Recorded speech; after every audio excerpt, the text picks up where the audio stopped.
저는 지금 장로회 신학대학교에서 바울 신학 가르치는 신약성경 가르치는 교수로 있는 김초롱입니다.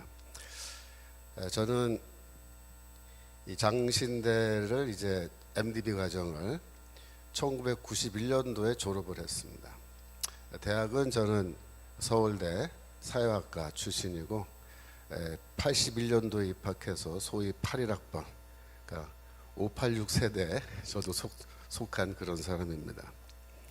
저는 학교 다닐 때 이런 좌파 사상에 깊이 빠져서 이렇게 공부를 했었고, 신학교 와서는 이제 좀 거리를 두고 있었습니다만은 제가 완전히 이 좌파 사상에서 벗어난 거는 미국에 유학 가서예요. 저는 1991년도에 이제 신학교 졸업하고 미국으로 가서 이제 공부를 시작했는데, 제가 미국에서 총 공부한 시간은 16년입니다. 그래서 제가 그 사이에 석사학위 2개 하고 박사학위 하고, 또 제가 LA에서 담임 목회도 한 3년 반 하고, 또 플러신학교에서 공부했는데 학교에서 직원으로 풀타임 직원으로도 제가 좀 일을 하고, 그래서 세월이 많이 보냈습니다. 제가 공부를 마치고 이제 2007년도에 장신대 교수로 부임하게 돼서 귀국했는데, 이 16년 만에 고국에 돌아왔는데 제가 어떤 느낌이 드냐면은 외국에 온 듯한 느낌이 드는 거예요. 왜냐하면 91년도에 떠날 때 한국하고 2007년도에 제가 돌아왔을 때 한국은 전혀 다른 나라인 것 같더라고요. 무슨 말이냐면은 저희 집사람이 하루는 저녁에 저한테 와서 뭐라 했냐면은, 여보, 우리나라가 좀 이상해, 그런 거예요. 우리나라가 왜 이러지? 막 이래요. 왜 그랬더니, 아니 사람들하고 만나서 이렇게 얘기를 해보면 그게 뭐 동네 사람이고 교수 부인이고 아니면 학교 학부형이건, 사람들하고 얘기하다가 이제 사회 문제나 정치 문제 이런 게 좀 얘기가 나오면은 너무 생각이 달라서 대화가 안 될 정도다, 그런 말을 하는 거예요. 하나같이 정부에 대해서 비판적이고 부정적인데 이야기를 가만히 들어보면은 왼쪽으로 많이들 가 있다는 거예요. 그러면서 걱정이 뭐냐면, 이 나라에서 과연 우리 애들 키워도 되겠냐 이런 얘기를 하는 겁니다.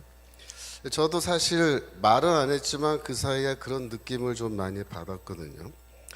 이 TV를 틀고 이제 뉴스를 들으면은 좀 이상해요, 뉴스가 다. 그러니까 마음속이 좀 답답하고, 왜 이런 식으로 얘기하지? 사람들이 왜 이런 식으로 사고하지?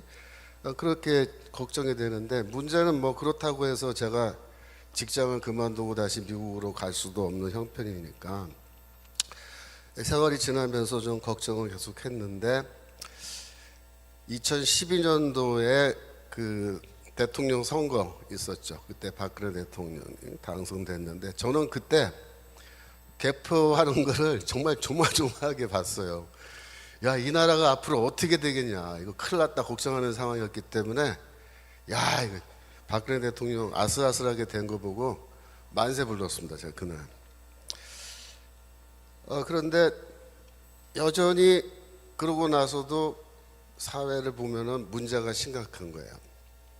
근데 제가 정말로 우리나라가 위기구나 하는 걸 깨닫게 된 거는 이제 2003년도에 그런 생각을 갖게 됐는데, 2003년도에 어떤 사건이 있었냐면, 하루는 이렇게 텔레비를 이제 저녁에 와서 틀고 뉴스를 듣는데, 뉴스에 이석기라고 알죠? 통진당 국회의원 이석기라는 사람이 중심이 돼서 저기 합정동에 있는 천주교 어떤 성당에서 RO 모임이라는 게 있었는데, 이 RO가 뭐냐면 Revolutionary Organization 약자예요. 혁명가 조직의 약자입니다. 혁명가 조직. 혁명가 조직에 이제 모임이 있었다는 거예요. 근데 거기에 대해서 검찰이 수사를 해가지고 이제 수사 결과를 뉴스에서 발표를 하는 겁니다. 그래서 가만히 얘기를 들어봤더니 무슨 말이냐 하면 자칭 혁명가라고 하는 사람이 130명이 그날 같은 자리에 모여서 토론회를 하고 회의를 했다는 겁니다. 그러니까 토론과 회의의 주제가 뭐냐면은 남조선 해방의 혁명적 상황이 발생했을 때, 이렇게 해요. 남조선에서 혁명적 상황이 발생했을 때 우리 RO 조직원들, 우리 혁명가들은 어떻게 행동해야 되느냐라는 주제를 놓고 이분들이 토론을 했는데, 이분들이 다 얼굴을 다 맞대고 이런 식으로 공개적으로 얼굴과 얼굴을 맞대고, 그 다음에 더 중요한 건 뭐냐면 실명으로 자기의 이름을 다 까발리고 이렇게 회의를 했다라는 겁니다. 저는 과거에 제가 학생운동이나 뭐 좌파운동 제가 이렇게 할 때 어떤 훈련을 받았냐면은 사람과 조직 활동을 할 때 사람과 사람을 만날 때 절대로 실명을 사용하지 않습니다. 다 가명을 쓰게 돼 있어요. 저도 그 당시에 쓰던 가명이 있어요. 그래서 자기 소개할 때 다 가명을 씁니다. 그 다음에 서로에게 개인적인 사안, 어디 사느냐, 형제가 어떻게 되느냐, 뭐 고향이 어디냐, 이런 거는 절대 못 묻도록 그렇게 교육을 다 받습니다. 왜냐하면 상대방을, 우리 같은 조직원인데 구체적으로 알면 나중에 제가 검거되거나 그 사람이 검거됐을 때 나에 대한 정보를 알고 있으면 나도 위험하기 때문에 서로 보안 유지라 그래요. 보안을 지키기 위해서 실명도 안 쓰고 가명 쓰고 서로 모여서 얘기할 때 소위 말해서 사업 얘기, 혁명에 대한 이 얘기만 하지 사업 얘기 외에 다른 얘기는 절대 안 합니다. 만약에 개인적으로 뭐 고향 어디냐 그렇게 물으면요, 곧바로 너 왜 그거 왜 묻냐, 바로 이제 고발 들어가면 자비판 해야 돼, 자비판. 그리고 2명, 3명까지는 괜찮아요. 내가 1대1로 만나거나 2대1로 만난 것까지는 괜찮은데 4명, 5명, 6명으로 모임이 커지면 위험하다고 얘기합니다. 그래서 절대로 여러 명이 모이지 않습니다. 철저하게 1대1, 그게 점조직이라는 거예요. 그래서 서로 만날 때도 위쪽에서 소개해서 만나지 아는 사람끼리 안 만나요. 그렇게 훈련을 받습니다. 심지어 도로를 걸어갈 때 버스가 이쪽에서 오잖아요. 그럼 내가 버스가 오는 쪽을 바라보고 걸어가도 안 된다라고 훈련을 받습니다. 왜냐하면 거기에 만약에 뭐 경찰이라든가 이런 사람이 타고 있는데 만약에 내 얼굴을 이렇게 알아가지고 내가 수배가 됐을 때 내 얼굴이 바로 보인다. 그러니까 길을 다닐 때는 항상 버스가 진행하는, 차가 진행하는 방향으로 그렇게 길을 걸어 다니도록 그렇게 훈련을 받은 거예요. 이런 식의 활동을 하는 게 누구냐, 이게 혁명가라고 하는 사람들이 다 이런 훈련을 받는 겁니다. 근데 제가 이제 그날 뉴스를 보는데 이 혁명가들이 130명이라는 인간들이 한 자리에 모였는데 실명으로 해요. 실명, 가명도 아니고.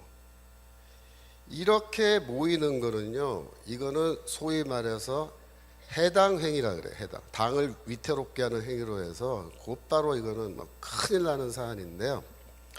이석기와 그 혁명가 조직이라는 사람들은 그날 그렇게 모였다는 거죠. 제가 그걸 보고 충격을 받았습니다. 왜 충격을 받았냐면 이 혁명적 시기라는 거에 대해서 항상 그 시기 정세 판단이라는 걸 해요. 그래서 아예 정세 판단하는 팀이 있습니다. 그 사람들은 지금이 어떤 시기인지 전문적으로 연구하고 판단을 해요. 근데 쉽게 말하면은 이 혁명에 만조기와 간조기가 있다 이렇게 얘기합니다. 그러니까 밀물이 들어올 때와 밀물이 빠질 때, 그죠? 파도가 물이 빠질 때. 그러니까 간조기에는 어떻게 하냐면 다 우리가 지하로 들어가야 된다요. 철저하게 신분을 감추고 활동해야 된다. 그럼 혁명의 만족이 물이 이렇게 차올랐어요. 그럼 어떻게 되느냐? 그때는 바깥으로 나와서 공개적으로 활동해도 괜찮다 이렇게 얘기합니다. 그러나 그 당시에는 80년대에는 우리가 다 간족이라고 생각했기 때문에 이렇게 공개적으로 이런 모임을 하거나 그런 거 절대 하면 안 되는 금기 사항이었는데 몇 년도요? 2013년도입니다. 2013년도에는 이 혁명가 조직들이 어떻게 판단했냐면 지금은 만족이라고 판단합니다. 만족, 혁명의 만족. 이제 때가 무르익었다 이거예요. 드디어 이제 추수할 때가 왔다 이거예요. 그래서 이제는 실명을 다 내놓고 여기 명찰 다 붙이고 쉽게 말하면 얼굴과 얼굴 그동안 점조직으로 얼굴도 못 보던 사람들 네가 거기 있었어? 네가 너였어? 그러면서 네? 이렇게 서로 인사도 할 수 있을 정도로 그렇게 130명이 모여서 그날 어떤 얘기를 했냐면 이 혁명적 상황이 발생했을 때 즉 이제 북한이 우리나라를 쳐들어온다거나 여기서 무장 폭동이 일어난다거나 이렇게 할 때에 각각의 개인은 어떻게 활동을 어떤 일을 해야 될지를 그날 결정하고 구체적인 계획을 지시받는 겁니다. 그래서 그날 오고 갔던 이야기들 중에 보면은 압력밥솥을 사용해서 폭탄을 제조하는 방법에 대해서 얘기를 하고 사제 권총을 만들어서 권총 어떻게 만들어서 쓸 거니 그걸 서로 논의하고 그래서 혁명적 상황에서 우리 사회의 기관시설 중 어떠한 시설을 우리가 공격해서 그걸 파괴할 것인지 전신, 전화, 철도, 교통 그죠? 그 다음에 에너지 창고, 기름 들어있는 거 유리 보관소 이런 거 발전소 이걸 어떻게 공격할 것인지 임무 분담을 다 한 겁니다. 이석기가 그 자리에서 회의를 주관하면서 이제 때가 됐으니까 동지들 준비하시오 이렇게 한 겁니다. 근데 그날 다행히 어떤 한 명의 사람이 거기 들어가서 모든 회의 내용을 녹음했습니다. 그래가지고 그걸 이제 검찰에 넘어가서 그게 증거 자료가 돼가지고 이 사람들이 박수 다 이제 수사를 받고 그래서 결국 어떻게 됐습니까? 2014년도에 이 통진당 자체가 해산되게 된 거죠. 근데 그때까지 2012년도에 국회의원 선거에서 통진당 국회의원들이 국회에 들어가고 국회의원 빠지 달고 그 아로 조직 회의하고 그죠? 이렇게 하면서 이 사람들이 국가의 그 세금 그죠? 그걸로 세비 다 받으면서 뭐예요? 반역행위 한 겁니다. 반역행위. 제가 그걸 보면서 13년이면 딱 지금부터 그 저기 10년 전이죠. 딱 10년 전 이야기인데 그날 저는 이렇게 응접실에 앉아서 TV 뉴스 보면서 제가 사과를 먹고 있었는데 먹다가 사과를 떨어뜨렸어요. 너무 놀래가지고 야 큰일 났다 큰일 났다. 얘네들이 지금 정세 판단을 했는데 이제는 때가 무르익어서 이제 봉기를 해야 될 때가 됐다고 스스로 판단할 정도면 이게 심각한 거다. 근데 제가 이제 퀘스천이 뭐냐면 그 사람들의 정세 판단이 정확했느냐 아니면 부정확했느냐 그 질문입니다. 어땠을 것 같습니까? 저는 그 사람들의 정세 판단이 매우 정확했다고 봅니다. 그래서 저는 그 순간에 소름이 확 끼치면서 큰일 났다 큰일 났다. 야 이제 우리 잘못하면 죽겠구나. 제가 그때부터 위기의식을 가지고 제가 그때부터 조금씩 이제 사회 문제를 더 깊이 있게 보고 그러다 보니까 제가 오늘날 이렇게 마이크 들고 이 자리에 서게 된 거예요.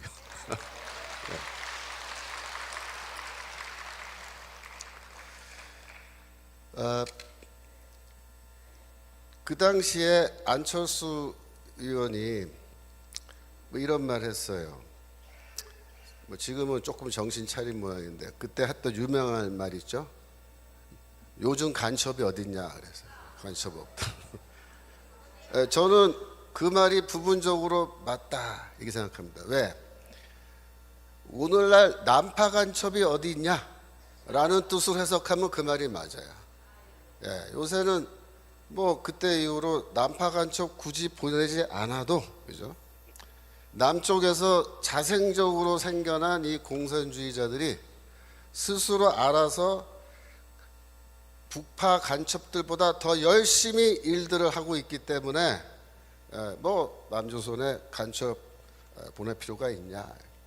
북조선의 그 북쪽의 공화국에 충성하는 사람들이 이렇게 국회의원 배지까지 달고 있는데 뭐 하려고 우리가 애써서 간첩을 보내야 되느냐라는 말로 해석하면 그 말이 정확한 거예요. 이런 모든 문제가 어떻게 해서 생겨났느냐 제가 조금 설명을 드리면, 제가 81년도에 입학할 때만 해도 학생 운동이 이렇게 뭐 주체 사상 이런 거에 휩쓸려서 그게 나가지 않았어요. 제가 사실 학생 운동 뭐 그런 거 하다가 학교에서 어느 날 정학을 시킨 거예요. 그러니까 그때는 뭐냐면은 강제로 군대 보내기 위해서 휴학을 시켜요. 휴학. 근데 실제로 그 정학이죠. 그러니까 본인의 의사를 물어보지 않고 어느 날 갑자기 학교에서 강제로 휴학을 시켜버리면요, 일주일 만에 영장이 나옵니다. 신체 검사 받으러 오라고 통지를 갔는데요, 가니까 너는 신체 검사 받을 필요가 없다고 저쪽에 서 있으라 그러더라고. 그리고 나중에 그냥 가라야 통과됐다고 신체 검사. 그래서 그걸 지도 휴학이라고 해요. 지도 휴학. 그때는 이제 좌익 활동하는 학생들 강제로 전방부대를 보냈어요. 저는 그래서 그때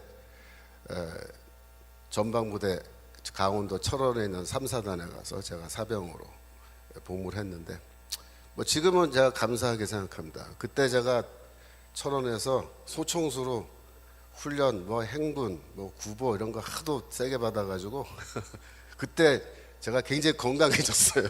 지금까지 그걸로 지금 건강 유지하는데, 군대를 85년에 제대하고 이제 학교로 이제 돌아오게 됐는데 85년 겨울입니다. 12월에 제가 제대해서 왔더니 친구들이 고생 많았다 그러면서 저한테 이거 좀 읽어보라고 책을 줘요. 그래서 이제 그 책을 받아가지고 성경책이 아니고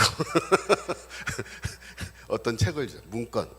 그걸 받아서 이제 집에서 밤을 새면서 읽어봤습니다. 읽어봤더니 내용이 뭐냐 하면은 미국은 우리의 적이다 그 얘기예요. 그래서 그 문건을 뭐라 그러냐면 반제국주의 문건이라 그래요. 영어로 AI 문건이라 그래요. AI가 뭐예요? 요즘은 인공지능이잖아요. 인공지능 AI가. 그 시대 86년도의 AI는 뭐냐면 엔타이 임페리얼리즘의 약자입니다. 반제국주의 문건. 그래서 이렇게 읽어보니까 다 사용하는 단어라든가 이런 표현이 남한에서 우리나라에서 쓰는 표현들이 아닌 게 많아요. 저는 처음에 이걸 누가 썼나, 이게 어디서 왔나, 아마도 조청년 쪽에서 들어온 게 아닌가 뭐 이런 생각했는데, 지금 생각해보면 그게 북한에서 온 거 맞습니다. 북한에서 온 거예요. 그래서 반제국주의 문서라고 왔는데 나중에 보니까 뭐야? 그 주체 사상과 관련된 북한의 문서인 거죠. 근데 그때 85년 겨울 86년 2월 달까지 방학이 있는데, 그때 당시에 서울대 운동권의 대부분의 조직에서 이 반제국주의 문서를 다 공부했습니다. 그래서 그때부터 우리의 적은 미국이고 우리의 투쟁은 반제국주의 투쟁이다. 그렇게 이제 노선이 딱 잡힌 거예요. 그게 누구의 입장입니까? 그게 바로 북한의 입장이란 말이에요. 그게. 그래서 86년 새 학기가 딱 시작했는데 그때부터 이제 노골적으로 주체 사상이란 말이 막 튀어나오기 시작했어요. 그리고 애들이 그때부터 대북 방송을 밤새도록 듣고 오고, 그리고 소위 말하는 사상 투쟁이라는 것이 이제 시작됐습니다. 이 사상 투쟁이 뭐냐면은 남조선 혁명을 어떻게 성공시킬 거냐, 그 전략과 전술에 대해서 토론하는 겁니다, 학생들이. 근데 기존의 운동권의 이 혁명 전술은 뭐냐면은 전국적으로 동시다발적으로 무장 폭동을 일으켜서 무장 투쟁을 한다는 거였어요. 그게 기본적인 전술이었습니다. 85년도까지. 근데 86년도가 딱 되니까 주사파들이 등장한 겁니다. 걔네들이 뭐라고 얘기하냐면 그거는 비현실적인 혁명 전술이다, 이렇게 얘기하는 거예요. 왜 비현실적이냐 그랬더니 광주 사태를 봐라. 광주 사태를. 광주 사태 때 시민들이 무기고 털어서 무장을 하고, 무장 폭동 일으켜서 도시 자체를 다 점거했는데 정규군이 이렇게 반격을 해오고, 그 다음에 미군이 항공모함 같은 뭐 그런 거 보내고, 이래가지고 만약에 혁명적 상황에서 미군이 개입하고 정규군과 이렇게 전투를 하게 되면 무장 폭동을 해서 절대로 이길 수 없다, 이 얘기입니다. 그래서 그건 비현실적인 혁명 전술이다, 이렇게 비판을 하는 겁니다. 그래서 우리가 물었죠. 그러면 너희가 생각하는 현실적인 혁명 전술은 뭐냐? 근데 대답이 뭐라고 나오냐면 북조선에 있는 무력을 우리가 동원해야 된다, 이렇게 얘기해요. 북조선에 있는 무력을 동원해야 된다. 왜 북조선에 저렇게 좋은 무력이 있는데 그거를 우리가 활용하지 않고 남한의 이 비무장 세력들이 뭐 어떻게 무기고 털어가지고 그거 소총이나 하나씩 들고 말이야. 그래갖고 혁명 못 이긴다는 거예요.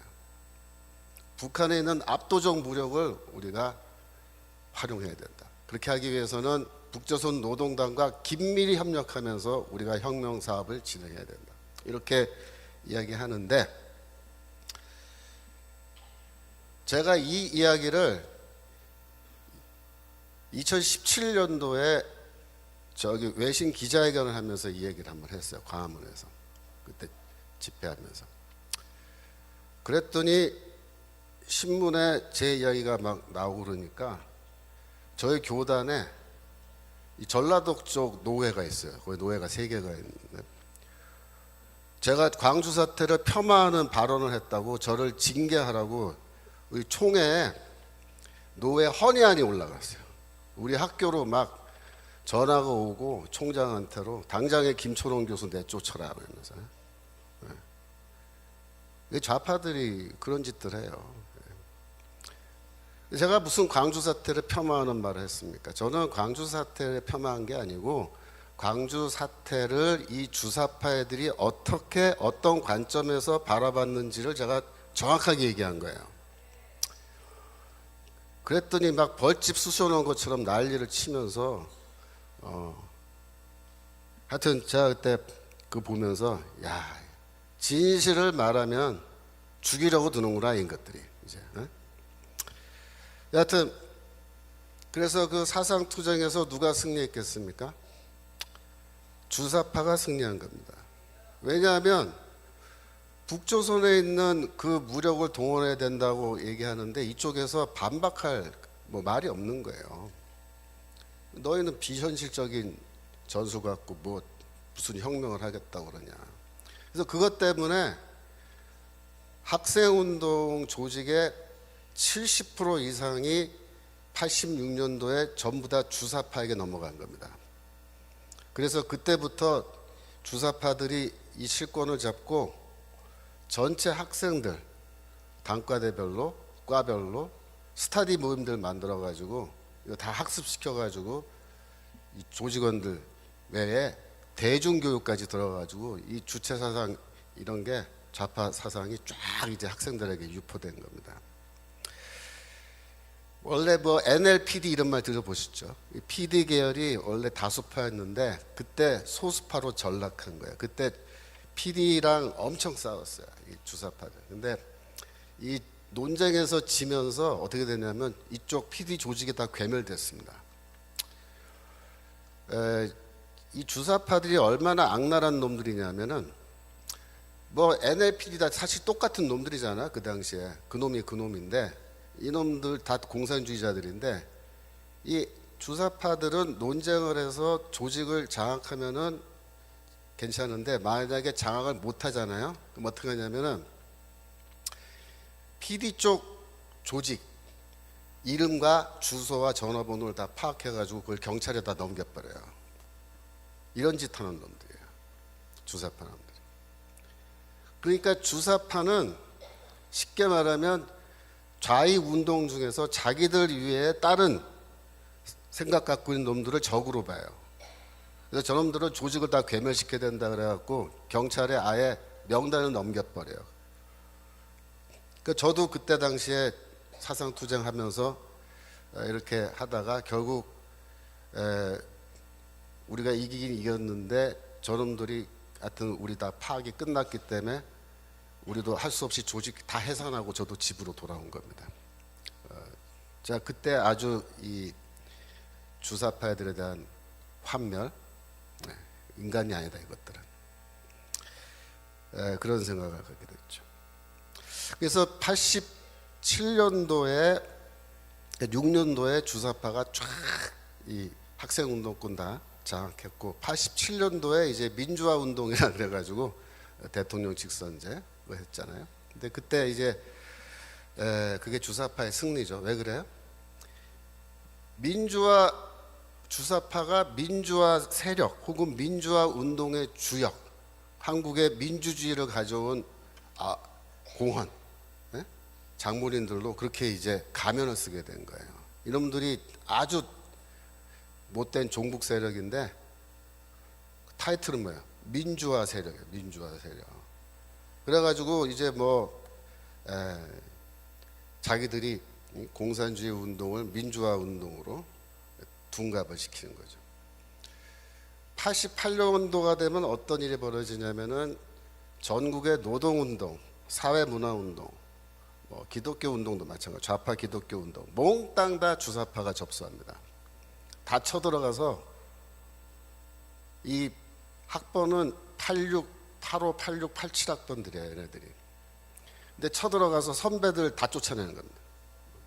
사상투쟁하면서 다 나가라 이거 나가라 몰아내고. 그래갖고 제 나이 또래의 주사파가 아닌 친구들은 그때 노동 현장에 들어갔다가 다 쫓겨나서 나오고 사회 운동단체 이런 데 들어갔다가 쫓겨나오고 갈 데가 없잖아요. 얘네들이 다 어디로 갔냐면 언론기관으로 갔습니다. 네. 신문사, 방송국으로 다 가가지고 지금 그렇게 된 거예요. 그때 당시에 주사파의 대부라는 사람이 김영환이라는 사람인데 이 사람이 이제 1991년도에 북한으로 잠수정을 타고 가서 김일성이를 만나고 옵니다. 이게 주사파의 지도자예요. 근데 이 사람이 아주 특이한 사람입니다. 제가 예전에 박근혜 대통령 시절에 대통합 사회 대통합위에서 대통합위원회라고 만들었는데 거기 분과에 그 이념 분과라고 있었어요. 제가 그때 분과위원으로 들어갔었는데 그때 김영환 씨도 저랑 같은 분과에 있었어요. 제가 그때 한 1년 정도 계속 회의하고 만나서 토론하면서 내가 사귀어본 적이 있는데 특이한 사람입니다. 이 양반이 김일성이랑 면담을 하고 또 주체사상 이론가들과 토론을 했어요. 북한에서. 그랬더니 뭐라 하냐면 놀랍게도 이 사람들이 주체사상을 잘 제대로 모르더라. 그걸 잘 알았다는 거예요. 북한 가서 이제 사회를 봤는데 자기들이 꿈꾸던 그런 세상이 아니었다. 그런 사회가 아니었다. 그래서 너무나 실망했다. 이렇게 이제 나중에 얘기를 했습니다. 그리고 돌아와서 6년이 흐른 뒤에 1997년도에 김영환이가 주사파 지하 조직인데요. 민혁당이라 그래요. 민혁당. 조직을 해산하기로 결정을 하고 지도자들을 다 불러 모았어요. 그래서 내가 북한도 다녀오고 다 알아봤는데 우리가 이거 속은 것 같다. 그래서 나는 이제부터 북한 해방운동 해야겠다. 뭐 그러면서 민혁당 조직 해산하자. 이렇게 하고 상당 부분의 조직은 해산했습니다. 그런데 그때 끝까지 해산 안 한 조직이 경기동부연합이라고 말하는 그 사람들인데, 이 사람들이야말로 진정한 주사파입니다. 네. 우리는 끝까지 북한에게 충성해야겠다, 이런 사람들인데, 이 경기동부연합이 결국 누가 수장이냐면 이석기가 바로 수장인 거죠. 이 사람들이 성남시를 거점으로 해서 조직을 갖고 있는데, 서울 외국어대학 용인 캠퍼스 출신들이 주로 되어 있고요. 근데 이 사람들이 왜 중요하냐면은 2010년도에 이재명이가 성남시장 선거에 출마합니다. 그 전에 이재명이는 민변 있죠, 민주화를 위한 변호사 모임, 민변에서도 활동하고 성남시에서 변호사로서 있으면서 뭐 여러 가지 활동하다가 민주당에 들어가서 뭐 국회의원 출마도 해보는데 실패해요.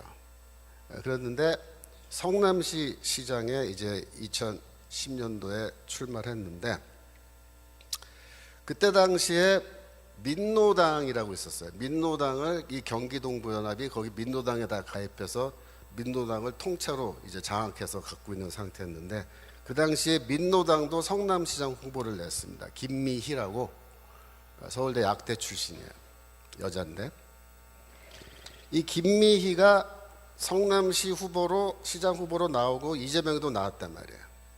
그랬는데 이 경기동부연합에서 어떤 결정을 내리냐면, 김미희한테 야, 너 후보 사퇴하고 이재명이랑 단일화해라, 이렇게 하는 거예요. 왜 그렇게 했느냐? 이 이재명이가 성남시 시장, 성남시에서 변호사 활동하면서 이 경기동부연합 사람들이랑 그 전부터 친분이 이게 많이 생긴 거예요. 특별히 그쪽 사람들이 법원에 재판 받게 되면은 가서 자기가 변론도 해주고, 또 성남시에 여러 가지 그 위원회 모임 이런 게 있는데 거기서 같이 참여하고, 이래가지고 관계가 가까워진 거예요. 그래서 경기동부연합 쪽에서 김미희한테 야, 너 후보 사퇴하고 이재명 지지하자 우리가. 그래서 이재명이를 성남시장 만들자, 그렇게 된 거예요. 그래서 그 전번에는 떨어졌는데 이번엔 당선한 거예요. 2010년입니다. 그때 당시에 이재명의 성남시 시장 그 인수위원회 명단이 있어요. 지금도 인터넷 보면 다 나오는데, 그 인수위원회의 대부분이, 상당 부분이 경기동부 연합 사람들로 되어 있다, 이렇게 기사가 나와 있습니다. 그리고 시장으로 취임한 이후에 어떻게 되냐면은 경기동부 연합 사람들이 성남시에서 진행하는 대부분의 이권 사업을 독식했다, 이렇게 되어 있습니다. 무슨 말이냐면, 성남시에서 이번에 여기 도로에 보도블록을 새로 깔아야 된다, 그런 거 많잖아요. 도로공사 보도블록 갈아 끼우는 거 뭐 별로 깨지지도 않았는데 다 갈아 끼잖아요, 시 예산으로. 이제 그런 걸 하게 되면은 어떻게 되냐면은 이 경기동부연합 사람 중에 하나가 이 도로공사 블록 갈아 끼는 회사를 하나 빨리 차리는 거예요. 그러면은 이미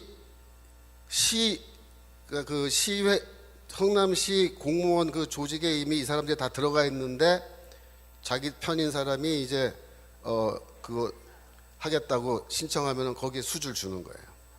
그러니까 이 사람들이 원래부터 도로공사 이런 거 하던 사람들이 아닌데, 그러니까 성남시에서 뭐 할 거라는 거 정보를 다 주면은 미리미리 이번에 전기래 그러면 전기회사 차리고, 예? 이번에 하천이래 그러면 하천 정비 이런 거 해가지고 회사 차리고 사람들 그 고용해가지고 일 시키고 돈은 지네들이 다 가져가는 거예요. 이런 식으로 해서 이권 사업에 다 개입해가지고 돈을 벌어가요, 얘네들이. 근데 재미있는 게, 아로 조직 발표했을 때, 검찰이 아로 조직에 대해서 공개해서 그 발표할 때 제가 기사를 유심히 읽어봤어요. 그때 놀란 게 뭐냐면, 아로 조직이 이석기가 그때부터 이권, 그러니까 이 수익을 낼 수 있는 사업들을 많이 갖고 있는 거예요. 그러니까 얘네들이 똑똑한 거예요. 이 혁명사업 하려면 자금이 필요하고 생활비도 필요한데, 이거를 벌어가면서 자금을 모아가면서 일을 하겠다, 이런 생각을 처음부터 갖고 있던 애들인데, 얘네들이 이재명이를 딱 보고 아 이재명이를 성남시장 만들면 우리가 어떻게 해서 돈을 벌 수 있겠구나. 이게 딱 결론이 벌써 나온 거예요.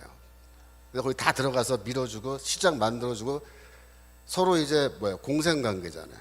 그러니까 이재명이는 어떻게 밀어주죠. 이 사람들은 한편으로는 돈을 막 버는데 이게 한두 푼이 아닙니다. 그래서 그 맛을 본 거예요. 맛을 봤는데 물론 2012년에 이제 19대 국회 때 통진당이 국회의원으로 쫙 들어가고 그랬는데 14년도에 통진당 해산됐잖아요. 근데 우리는 그걸로 해서 아예 통진당은 사라졌겠지 이렇게 생각했잖아요. 천만의 말씀입니다. 이 경기 동부연합과 이재명 사이의 그 연대는요 더 견고해진 거예요. 그때부터 2018년도에 이재명이가 경기도 도지사에 출마해서 도지사에 당선됩니다. 그때 1등 공신이 누구 것 같아요? 경기동부연합이에요. 경기동부. 그래서 이재명이가 이번에 경기도 도지사를 하니까 여러분 생각을 해보세요. 성남시에서 해먹었던 게 경험과 노하우가 이제 축적됐잖아요. 근데 이게 경기도가 사이즈가 얼마나 큽니까? 성남시 사이즈랑 경기도 사이즈는 이거는 비교가 안 되잖아요. 그러니까 얘네들이 이번에는 경기도에서 해먹기 시작한 거예요. 많이 해먹었을 겁니다. 조사해보면 다 나오겠지만 제가 보기에 어마어마하게 해먹었는데 왜냐하면 그 중에 딱 하나만 예를 들게요. 대장동 하나만 얘기해 보자고요. 대장동 사건이란 거는요, 굉장히 복잡하게 되어 있는 것 같지만 본질은 간단해요. 그 대장동 택지 개발하고 아파트 짓고 그거 개발해서 생기는 어마어마한 수익을 누가 먹었느냐, 그게 이제 대장동 사건의 핵심이에요. 그런데 첫 번째 그 개발할 때 그 돈을 빌려준 투자 은행들 있죠. 은행들은 많이 못 가져갔어요. 정상적인 그런 정도의 수익만 벌고 갔습니다. 성남시는 처음부터 우리는 그 수익 안 갖겠다 이렇게 선언한 거예요. 그게 대장동 사건. 그럼 누가 가져갔느냐? 개인 투자자들이 가져간 겁니다. 그래서 여러분 화천대유 이런 말 들어보셨어요? 천화동인 3호 이런 거 들어보셨어요? 4호, 5호 이런 말? 이게 다 개인 투자자들 모임 만든 건데 예를 들어서 화천대유에서 3억 5천만 원을 투자한 사람이 얼마 벌어갔을 것 같습니까? 3억 5천. 예를 들어서 4억이라고 치고 4억 몇십억이요? 그러니까 여러분들이 순진하신 거예요. 그 단위가 틀려요. 400억이요? 그러니까 순진하신 거예요. 얼마 해먹었냐면 8천억 가져갔습니다. 여러분 4억 넣어서 8천억 가져가면요, 이거 어마어마한 거 아닙니까? 네. 천화동인 3호, 이 사람은 돈이 좀 없었나 봐요. 872만 원 투자했습니다. 1,000만 원이 안 되잖아요. 얼마 벌어갔을 것 같아요? 1,000만 원 넣고, 예? 2천억이요? 2천억은 너무 심했다. 101억 벌어갔습니다. 101억.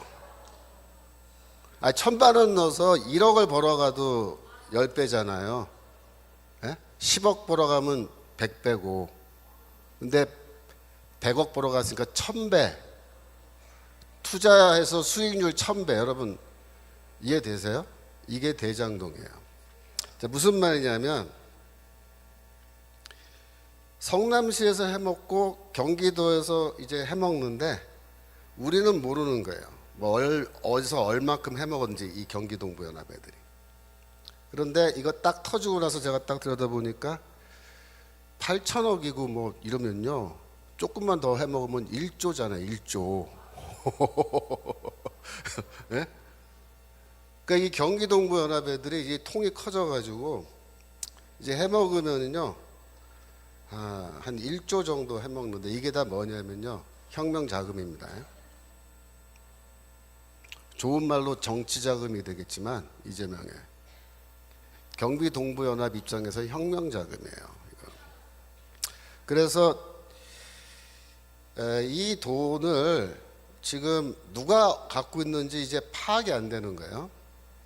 검찰이 지금 수사를 하고 있는지 안 하는지도 모르겠는데 이게 지금 누가 이 돈을 다 갖고 있고 어디에서 지금 어떤 용도로 지금 썼고 얼마가 남아 있는지 파악이 돼야 되는데 이게 지금 오리무중이죠. 이 대장동 사건 터지면서 어떤 사람들 이름이 튀어나왔냐면은 뭐 권순일 대법관 뭐 아세요? 권순일 대법관, 박영수 전 특별검사, 박근혜 대통령 수사에서 감옥에 집어넣은 놈이죠. 김순환 전 검찰총장, 강찬우 전 수험지검장 이런 사람들의 이름이 막 튀어나오죠, 그죠? 뭐 국회의원들 이름도 막 튀어나오고 다 뭐냐면 돈 받은 사람들이야. 근데 이 사람들한테 이제 돈을 줬는데 법조계에도 주고 정치계에도 주고 이제 돈을 막 뿌린 거예요. 그러니까 생각해 보세요. 8천억 1조 가량 돈이 있으면요, 돈 뿌리는 거 이거는 뭐 저기 그렇게 어렵지 않잖아요. 이게 보험금이라 하잖아요. 보험금. 그래갖고 법조계 판사 검사들한테 쫙 돈을 뿌려놓은 거예요. 이미. 제가 보기에는요, 이 이름 나온 사람들은 뭐한 사람들이냐면 심부름한 사람들이에요. 자기들이 돈 받고 끝난 게 아니고 이 사람들은 심부름한 사람이고 심부름 값으로 얼마 받은 거예요. 얘네들을 통해서 또 누구한테 얼마가 갔는지는 몰라요. 지금 수사를 해봐야 하는 거예요. 그러니까 이재명이가 법정에 끌려가도 겁을 안 내는 거예요. 네. 뭐 겁나요? 나한테 돈 받은 놈들인데. 어이, 다 아는 놈들이구만 그러는 거예요. 그래서 보니까. 그러니까 이 판결이 그렇게 나오는 거예요, 지금.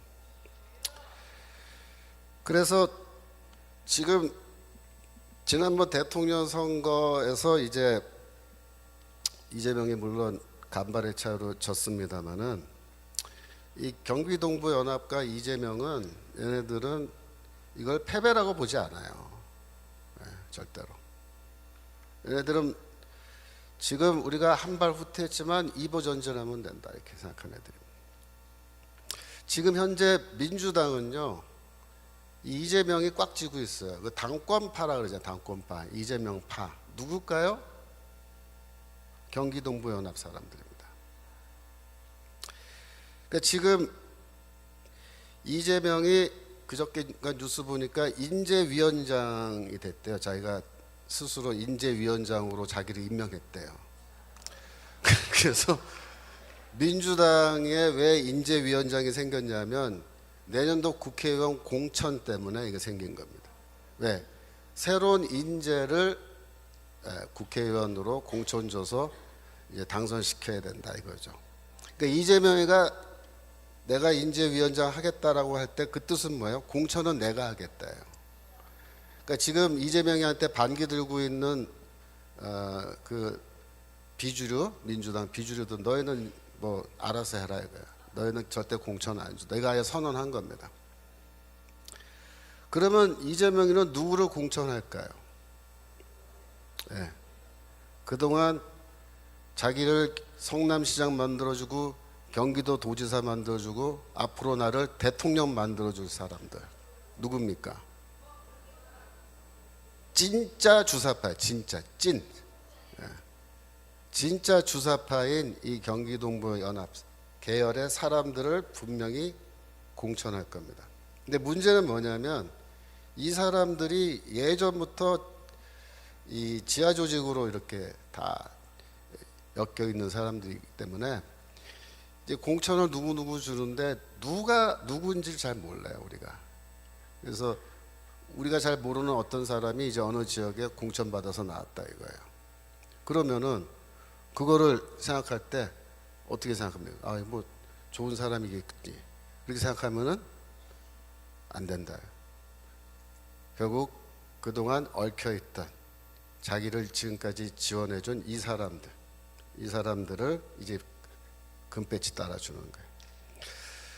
그러면 주사파 중에서 지금까지 전향하지 않고 우리는 끝까지 북한의 충성을 다 해야겠다라고 끝까지 조직을 유지해온 이 사람들이 결국은 뭡니까? 민주당을 장악하는 겁니다. 그게 뭐냐면 내년도 총선이에요. 내년도 총선 때 민주당은 완전히 물갈이를 할 겁니다. 지금은 뭐 이렇게 섞여 있지만 그때는 컬러가 단일하게 될 거예요. 겉으로 보기에는 이재명파가 이제 당권파로 다 통일됐다라고 그렇게 말하지만 그 속내는 뭐예요? 진짜 주사파입니다. 얘네들이. 이건 뭐냐? 이석기의 부활입니다. 이석기의 부활. 이석기가 2014년도에 통진당 해산되고 감옥 갔잖아요. 몇 년 전에 석방됐죠. 나와서 지금 조용하죠. 아무것도 안 하고 놀고 있을까요? 아닙니다. 다 작전 계획 짜고 다 명령하고 이거 다 지금 조직이 활발하게 움직이고 있는데 얘네들이 어마어마한 돈까지 이제 정치 자금까지 다 확보했기 때문에 얘네들이 할 수 없는 일이 없어요. 네, 그게 지금 제일 심각한 문제입니다. 그래서 대통령 선거가 27년도에 예정되어 있는데 내년도에 민주당이 200석을 장악하고 이러면은 이제 윤석열 정부는 완전히 식물 정권 돼버린 거죠. 그러고 나서 이제 27년도에 가서 대통령 선거할 때 후보를 낼 텐데 뭐 이재명은 어차피 지금 이석기 아바타입니다. 그러니까 이재명이를 뭐 이렇게 해서 뭐 감옥에 집어 넣어도 사실은요 큰 변화는 없어요. 왜냐하면은 이재명이 구속돼서 들어가면 또 다른 이석기의 아바타가 이제 등장하는 거예요. 그래서 얘네들이 이제 대통령 선거해서 만약에 그쪽 후보가 대통령으로 당선되면 제가 보기에는 그 순간 대한민국은 끝입니다. 그걸로 끝난 거예요. 생각해 보세요. 이석기가 대통령 된다고 생각해 보세요. 그럼 끝난 거예요. 그래서 내년도 국회의원 선거가 중요하다 그렇게 말씀드린 겁니다.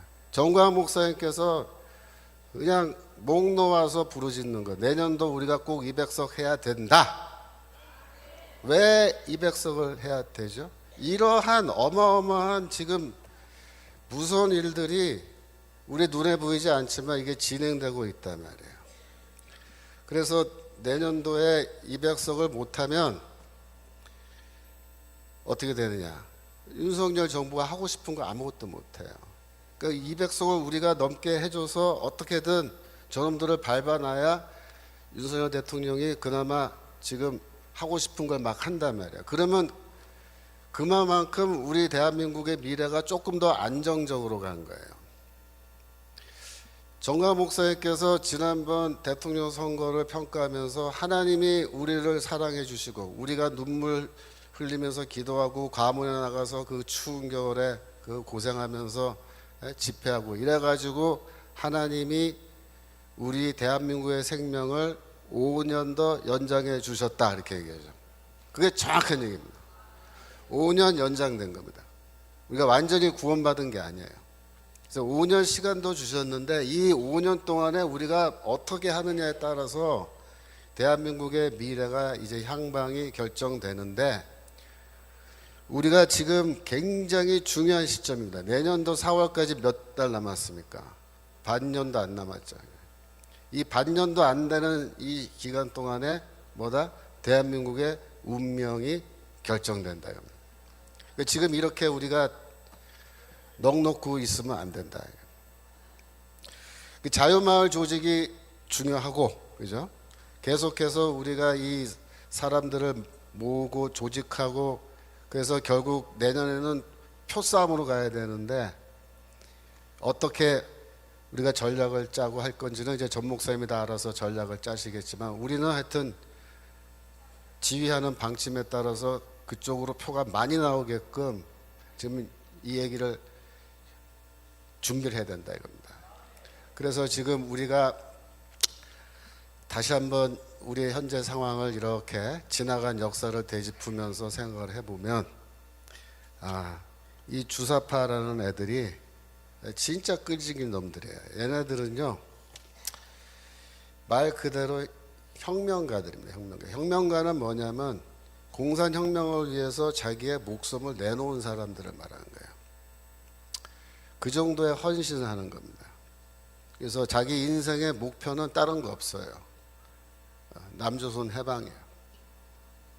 이걸 위해서 자기는 이미 30년 전에 다 헌신을 하고 30년 넘게 이 한 길을 달려온 애들입니다.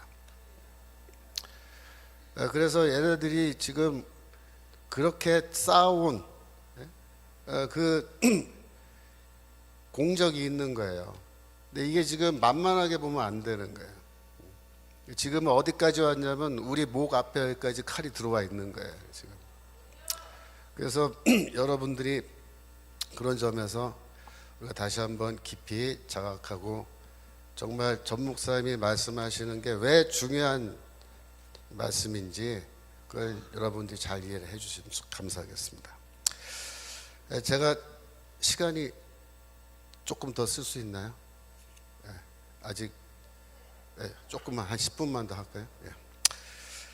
그래서 이 얘네들이 이러한 겉으로는 속으로는 남조선 해방이고 혁명이고 공산혁명이고 이건데 겉으로는 이제 어떻게 포장하냐면은 우리는 모든 사람들이 잘 살 수 있는 그런 국가를 만드는 게 목표다 이렇게 얘기하는 거예요. 쉽게 말하면 이런 거예요. 여러분 사실 지금 제가 개인적으로 걱정하는 건 뭐냐면 전 세계적으로 경제 위기잖아요. 지금 우리나라도 아직 뭐 뻥 터지진 않았지만 지금 경제적으로 굉장히 위기 상황으로 가고 있고 24년이 제일 위험한 한 해가 될 거다 이렇게도 추측을 하고 만약에 경제 위기가 터지면요 어떤 일이 벌어지냐면 경제적으로 어려운 상황에서는 좌파들이 훨씬 선거에서 유리합니다. 그게 문제예요. 내년도 국회의원 선거 때까지 안 터지면 다행인데 터지면 우리가 정말 불리한 상황 돼버리는 거고 그 다음에 2004년도 후반에 터지는 경우에 27년 대통령 선거 때까지 시간이 있는데 그때까지 경제가 회복을 해서 우리한테 유리한 상황이 되면 좋은데 그렇지 않고 계속 불리한 상황에서 선거하면 더 어려운 거죠. 이러한 맥락에서 제일 잘 먹히는 주장이 뭐냐면 국가가 이 팍팍한 경제적 상황 속에서 모든 민생 문제를 우리가 다 해결해 주겠다라는 거예요. 그러니까 이 젊은 사람들일수록 지금 더 힘드니까 취직도 안 되고 그런 말에 홀딱 넘어가요. 문재인이가 2017년도에 대통령 되자마자 7월 달에 발표한 5대 국정 목표가 있는데요. 그 중에 세 번째 목표가 뭐냐면 내 삶을 책임지는 국가입니다. 내 삶을 책임지는 국가. 말이 좋아서 내 삶을 책임지는 국가지 여러분 나의 삶을 국가가 다 책임져주는 시스템 그 제도가 뭐예요? 사회주의잖아요. 사회주의, 공산주의. 공산주의 하겠다는 얘기를 이렇게 멋지게 내 삶을 책임져주는 국가 이렇게 하는 거예요. 그러니까 이 내용을 모르는 사람들은 이 말만 듣고 혹하는 거예요. 너무 매력적이잖아요. 살기도 힘들어 죽겠는데 취직도 안 되고 돈도 없고 그러는데 국가가 내 삶을 다 책임져 주겠다. 내가 너 먹을 거 입을 거 이 집 그죠? 다 책임져 주고 너 저기 취직도 국가에서 시켜주고 그죠? 사회주의 국가는요 원래 완전 고용입니다. 100%. 얼마나 좋아요. 이 성경 말씀에 마태복음 6장 34절에 너희는 내일 일을 염려하지 말라라고 이제 주께서 말씀하셨는데 이게 아이러니인 거예요. 이 국가가 모든 걸 다 책임져 줄 테니까 너희는 염려하지 말고 편안하게 살아라. 내 말만 잘 들으면서 그렇게 얘기하는 건데 이러한 핑크빛 미래를 이렇게 청사진으로 보여주면요 다 거기에 속아 넘어가는 거예요. 여러분 이때 국가가 내 삶을 책임져 주겠다 할 때 국가는요, 이게 메시아예요, 메시아. 예? 여러분, 메시아는 누구예요? 예수 그리스도가 메시아입니다. 예수 그리스도가 우리의 구원자이신데 이 자식들은 국가가 너희를 구원해 줄 메시아다 이렇게 해요. 그래서 이 사회주의 국가는요, 국가가 메시아니까 국가의 최고 지도자가 뭐가 되냐면 우상이 되는 거예요. 우상. 왜? 이분이 우리를 다 먹여주고 살게 해주니까. 최고 지도자가 나에게 밥도 주니까. 나 밥 주니까 누구야? 어버이 수령이에요. 어버이 수령. 예? 그래서 국가가 모든 걸 책임져 주고 이렇게 할 테니까 우리 뽑아라 이거야. 우리한테 표 달라 이거야.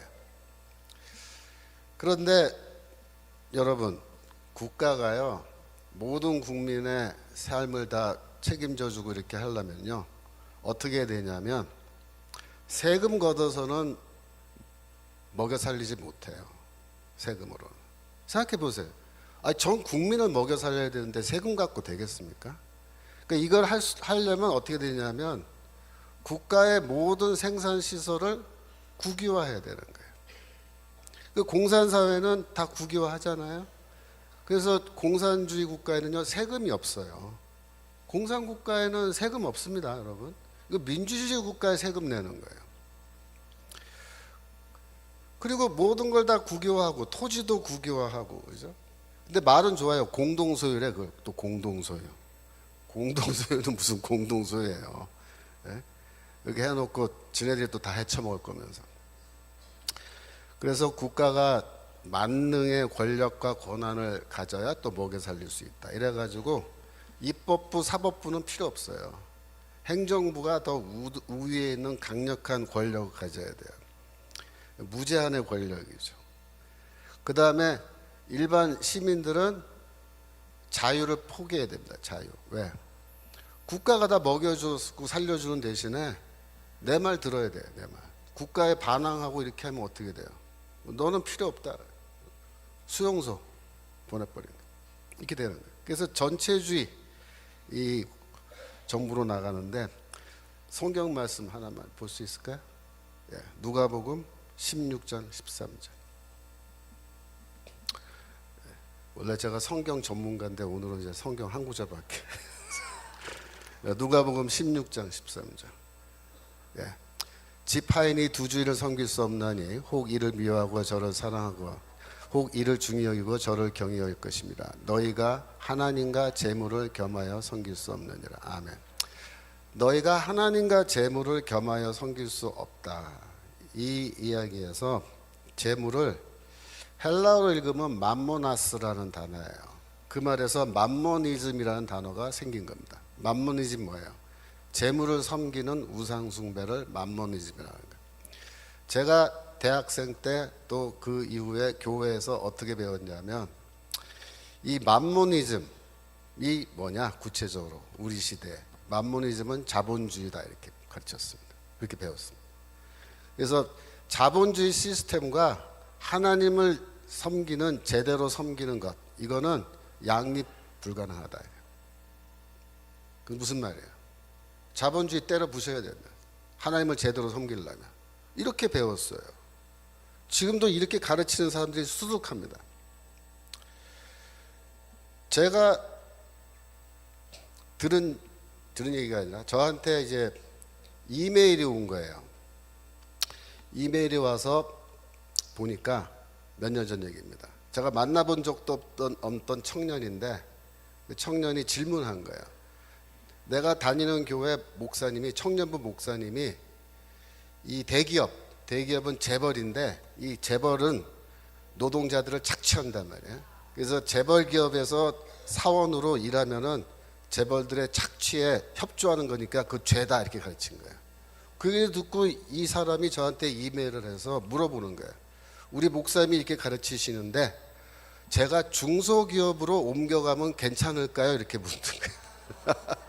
그래서 제가 뭐라 그래서, 야, 중소기업은 착취 안 하냐? 그러면 그 다음 질문이, 그럼 자영업을 하면 제가 괜찮을까요? 죄를 안 짓고? 예? 자영업하면 너 그 알바생 네가 착취하는 거지. 그러면 그렇게 따지면 이 세상에 할 수 있는 일이 아무것도 없어요. 제가 이 이야기를 수업 시간에 했어요.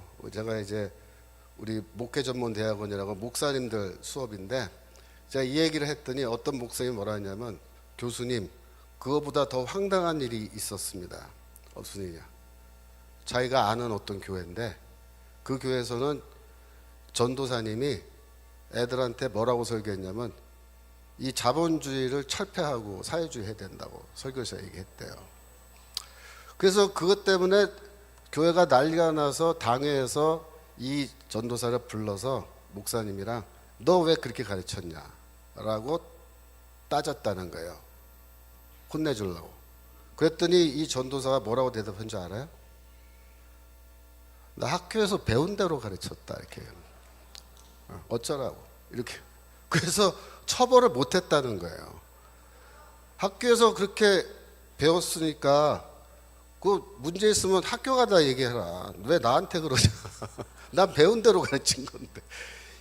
이렇게 지금 되고 있는 현실입니다. 그래서 이 배금주의, 만모니즘은 저기 자본주의다 생각했는데요. 여러분 솔직히 말해서 진짜 배금주의가 뭔지 알려드릴게요. 진짜 배금주의는 사회주의예요. 왜 사회주의냐면 사회주의는 뭐 하자는 거예요? 국가가 나한테 돈 주겠다는 거예요. 그죠? 내 생활비 주고, 그죠? 내 먹을 거 입을 거 다 돈으로 주고, 집도 사실은 돈이잖아요. 그래서 내 주머니에 꼬박꼬박 한 달에 얼마씩, 1년에 얼마씩 돈 준다는 거예요. 내가 일을 열심히 안 해도 돈 주는 거잖아요. 그 얼마나 좋아요. 그죠? 근데 자본주의는 뭐예요? 자본주의는요, 국가가 돈 줘요? 없어요. 뭐라 하냐면 국가는 이렇게 얘기하는 거예요. 국가는 너희의 삶을 책임질 의무가 우리한테 없다. 그게 자본주의야. 네 삶은 네가 알아서 살아야 된다. 취직? 네가 알아서 취직하고 너 밥 벌어먹는 거 네가 알아서 하고 네 집 네가 사야지. 왜 국가가 너한테 집을 사줘야 돼? 공짜로 제공해야 돼? 이게 자본주의입니다. 이거 한마디 덧붙여요. 그런데 너 세금은 다 내야 돼. 세금은 꼬박꼬박 다 내야 돼. 이게 자본주의예요. 어느 게 배금주의입니까? 젊은 사람들이 왜 좌익 이념에 좌파 이념에 계속 이렇게 빨려 들어간지 아세요? 이것 때문이에요. 그것 까놓고 말하면 돈 사랑하는 겁니다. 돈 주겠다니까 글로 가는 거 아니에요. 그죠? 그래서 지금 우리는 어떤 결단을 해야 되냐면, 우리가 국가를 나의 메시아로 받아들이고 국가의 노예가 돼서 전체주의 사회에서 내가 살아갈 것인지, 아니면 자유인이 돼서, 바울이 말하는 자유인이 돼서 내가 스스로 나의 삶을 헤쳐나갈 것인지.